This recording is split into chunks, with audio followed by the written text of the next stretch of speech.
దానియేలు గ్రంథం 11వ అధ్యాయం. మాదీయుడగు దర్యావేషు మొదటి సంవత్సరమందు మిఖాయేలును స్థిరపరచుటకును బలపరచుటకును నేను అతని యొద్ద నిలువబడితిని. ఇప్పుడు సత్యమును నీకు తెలియజేయుచున్నాను. ఏమనగా ఇంక ముగ్గురు రాజులు పారసీకం మీద రాజ్యము చేసిన పిమ్మట అందరికంటే అధిక ఐశ్వర్యము కలిగిన 4వ రాజు ఒకడు వచ్చును. అతడు తనకున్న సంపత్తు చేత బలవంతుడై అందరినీ గ్రేకేయుల రాజ్యమునకు విరోధముగా రేపును. అంతలో శూరుడగు ఒక రాజు పుట్టి మహావిశాలమైన రాజ్యము నేలి ఇష్టానుసారముగా జరిగించును. అతడు రాజైన తరువాత అతని రాజ్యము శిథిలమై ఆకాశపు నలుదిక్కుల విభాగింపబడును. అది అతని వంశపు వారికి గాని అతడు ప్రభుత్వము చేసిన ప్రకారము ప్రభుత్వము చేయు వారికి గాని విభాగింపబడదు. అతని ప్రభుత్వము వేరుతో పెరికివేయబడును. అతని వంశపు వారు దానిని పొందరు గాని అన్యులు పొందుదురు. అయితే దక్షిణ దేశపు రాజును అతని అధిపతులలో ఒకడును బలము పొందెదరు. అతడు ఇతని కంటే గొప్పవాడే ఏరును. అతని ప్రభుత్వము గొప్ప ప్రభుత్వమగును. కొన్ని సంవత్సరములైన పిమ్మట వారు ఉభయులు కూడుకొనెదరు. మరియు వారు ఉభయులు సమాధాన పడవలనని కోరగా దక్షిణ దేశపు రాజకుమార్తె ఉత్తర దేశపు రాజునొద్దకు వచ్చును. అయినను ఆమె భుజబలము నిలుపుకొననేరదు. అతడైనను అతని భుజబలమైనను నిలవదు. వారు ఆమెను తీసుకొని వచ్చిన వారిని ఆమెను కనిన వారిని ఈ కాలమందు ఆమెను బలపరిచిన వారిని అప్పగించెదరు. అతనికి బదులుగా ఆమె వంశములో ఒకడు సేనకు అధిపతి అయి ఉత్తర దేశపు రాజు కోటలో జొరబడి ఇష్టానుసారముగా జరిగించుచు వారిని గెలుచును. మరియు అతడు వారి దేవతలను సొమ్ములను విలువగల వారి వెండి బంగారు వస్తువులను సహా చెరపట్టి ఐగుప్తునకు తీసుకొని పోవును. అతడైతే కొన్ని సంవత్సరములు ఉత్తర దేశపు రాజు ప్రభుత్వము కంటే ఎక్కువ ప్రభుత్వము చేయును. అతడు దక్షిణ దేశపు రాజు దేశములో జొరబడి మరలి తన రాజ్యమునకు వచ్చును. అతని కుమారులు యుద్ధము చేయబూని మహాసైన్యముల సమూహమును సమకూర్చుకొందరు. అతడు వచ్చి ఏరువలె ప్రవహించి ఉప్పొంగును. యుద్ధము చేయబూని కోట దనుక వచ్చును. అంతలో దక్షిణ దేశపు రాజు అత్యుగ్రుడై బయలుదేరి ఉత్తర దేశపు రాజుతో యుద్ధము జరిగించును. ఉత్తర దేశపు రాజు గొప్ప సైన్యమును సమకూర్చుకొనినను అది ఓడిపోవును. ఆ గొప్ప సైన్యము ఓడిపోయినందున దక్షిణ దేశపు రాజు మనస్సును అతిశయపడును. వేల కొలది సైనికులను హతము చేసినను అతనికి జయము కానేరదు. ఏలయనగా ఉత్తర దేశపు రాజు మొదటి సైన్యము కంటే ఇంకా గొప్ప సైన్యమును సమకూర్చుకొని మరల వచ్చును. ఆ కాలాంతమున అనగా కొన్ని సంవత్సరములైన పిమ్మట అతడు గొప్ప సైన్యమును విశేషమైన సామగ్రిని సమకూర్చి నిశ్చయముగా వచ్చును.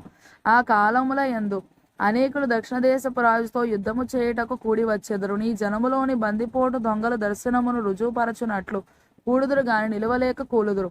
అంతలో ఉత్తర దేశపు రాజు వచ్చి ముట్టడి దెబ్బ వేయును. దక్షిణ దేశపు రాజు యొక్క బలము నిలవలేకపోయినందునను అతడు ఏర్పరచుకొనిన జనము దృఢ శౌర్యము పొందకపోయినందునను ఉత్తర దేశపు రాజు ప్రాకారములు గల పట్టణమును పట్టుకొనును. వచ్చిన వానికి ఎదురుగా ఎవరును నిలవలేకపోయినందున తనకిష్టము వచ్చినట్టు అతడు జరిగించును గనుక ఆనందము గల ఆ దేశములో అతడు ఉండగా అది అతని బలము వలన పాడైపోవును. అతడు తన రాజ్యము యొక్క సమస్త బలమును కూర్చుకొని రావాలని ఉద్దేశింపగా అతనితో సంధి చేయబడును. ఏమనగా నశింపజేయవచ్చునని ఒక కుమార్తెను అతనికి ఇచ్చెదరు. అయితే ఆమె సమ్మతింపక అతని కలుసుకొనదు. అతడు ద్వీపముల జనముల తట్టు తన మనస్సును త్రిప్పుకొని అనేకులను పట్టుకొనును. అయితే అతని వలన కలిగిన అవమానమును ఒక అధికారి నివారణ చేయును. మరియు ఆయన అవమానము అతని మీదికి మరల వచ్చునట్లు చేయును. అది అతనికి రాక తప్పదు. అప్పుడు అతడు తన ముఖమును తన దేశంలోని కోటల తట్టు త్రిప్పుకొనును గాని ఆటంకపడి కూలి అగుపడకపోవును. అతనికి మారుగా మరియొకడు లేచి ఘనమైన రాజ్యము ద్వారా పన్ను పుచ్చుకొను వారిని లేపును. కొన్ని దినములైన పిమ్మట అతడు నాశనమగును గాని ఈ నాశనము ఆగ్రహం వలననైనను యుద్ధము వలననైనను కలగదు. అతనికి బదులుగా నీచుడగు ఒకడు వచ్చును. అతనికి రాజ్యఘనతనియ్యరు గాని నెమ్మది కాలమందు అతడు వచ్చి ఇచ్చకపు మాటల చేత రాజ్యమును అపహరించును. ప్రవాహము వంటి బలము అతని ఎదుట నుండి వారిని కొట్టుకొని పోవుట వలన వారు నాశనమగుదురు. సంధి చేసిన అధిపతి సహా నాశనమగును. అతడు సంధి చేసినను మోసపుచ్చును. అతడు స్వల్ప జనము గల వాడైనను ఎదురాడి బలము పొందును. అతడు సమాధాన క్షేమము గల దేశమునకు వచ్చి తన పితరుల పితరులు గాని చేయని దానిని చేయును. ఏదనగా అతడు ఆస్తిని దోపుడు సొమ్మును ధనమును విభజించి తన వారికి పంచిపెట్టును. అంతట కొంతకాలము ప్రాకారములను పట్టుకొనుటకు కుట్ర చేయును. అతడు గొప్ప సైన్యమును సమకూర్చుకొని దక్షిణ దేశపు రాజుతో యుద్ధము చేయుటకు తన బలమును సిద్ధపరచి తన మనస్సును రేపుకొనును. కనుక దక్షిణ దేశపు రాజు గొప్ప సైన్యమును సమకూర్చుకొని మహాబలము గలవాడై యుద్ధమునకు సిద్ధపడును. అతడు దక్షిణ దేశపు రాజునకు విరోధమైన ఉపాయములు చేయనుద్దేశించినందున ఆ రాజు నిలవలేకపోవును. ఏమనగా అతని భోజనమును భుజించువారు అతని పాడు చేసెదరు. మరియు అతని సైన్యము ఓడిపోవును గనక అనేకులు హతులవుదురు. కీడు చేయుటకై ఆ ఇద్దరు రాజులు తమ మనస్సులు స్థిరపరచుకొని ఏకభోజన పంక్తిలో కూర్చుండినను కపట వాక్యములు ఆడెదరు. నిర్ణయ కాలమందు సంగతి జరుగును గనుక వారి ఆలోచన సఫలము కానేరదు. అతడు మిగుల ద్రవ్యము గలవాడై తన దేశమునకు మరలును, మరియు పరిశుద్ధ నిబంధనకు విరోధి అయి ఇష్టానుసారముగా జరిగించి తన దేశమునకు తిరిగి వచ్చును. నిర్ణయ కాలమందు మరలి దక్షిణ దిక్కునకు వచ్చును గాని మొదటనున్నట్టుగా కడపటనుండదు. అంతటా కిత్తీయుల ఓడలు అతని మీదికి వచ్చుట వలన అతడు వ్యాకుల పడి ఓడిపోయి మరలి పరిశుద్ధ నిబంధన విషయములో అత్యాగ్రహము గలవాడై తన ఇష్టానుసారముగా జరిగించును. అతడు మరలి పరిశుద్ధ నిబంధనను నిషేధించిన వారెవరని విచారించును. అతని పక్షమున శూరులు లేచి పరిశుద్ధ స్థలపు కోటను అపవిత్రపరచి అనుదిన బలి నిలిపివేసి నాశనమును కలగజేయు హేయమైన వస్తువును నిలువబెట్టుదురు. అందుకతడు ఇచ్చకపు మాటలు చెప్పి నిబంధనను అతిక్రమించు వారిని వశపరచుకొనును. అయితే తమ దేవుని నెరుగువారు బలము కలిగి గొప్ప కార్యములు చేసెదరు. జనములో బుద్ధిమంతులు అనేకులకు బోధించుదురు గాని వారు బహుదినములు ఖడ్గము వలనను అగ్ని వలనను కృంగి చెరపట్టబడి హింసింపబడి దోచబడుదురు. వారు కృంగిపోవు సమయమందు వారికి స్వల్ప సహాయము దొరుకును. అయితే అనేకులు ఇచ్చకపు మాటలు చెప్పి వారిని హత్తుకొందురు గాని నిర్ణయ కాలం ఇంకా రాలేదు గనక అంత్యకాలం వరకు జనులను పరిశీలించుటకును పవిత్రపరచుటకును బుద్ధిమంతులలో కొందరు కూలుదురు. ఆ రాజు ఇష్టానుసారముగా జరిగించి తన్ను తానే హెచ్చించుకొనుచు అతిశయపడుచు ప్రతి దేవత మీదను దేవాది దేవుని మీదను గర్వముగా మాటలాడుచు ఉగ్రత సమాప్తి యగు వరకు వృద్ధి పొందును. అతడు నిర్ణయించినది జరుగును.